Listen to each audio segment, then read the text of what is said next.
The next compound noun we have購入.購入.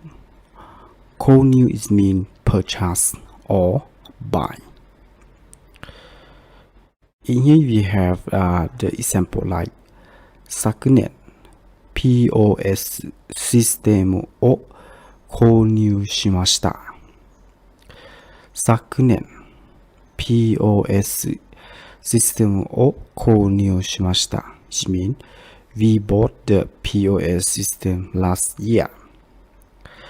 購入 is mean buy or purchase, and you can use another word like 買います or 買う or 買います.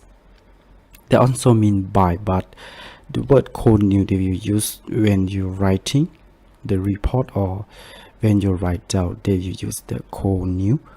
But when you say about the just say about the conversation, you can say 買う or 買います POS system を買います or POS system を購入します It just had the same meaning, but we just use in the different situation, such as the general conversation and when you write in the report or when you write down on the paper, you use the 購入. Right.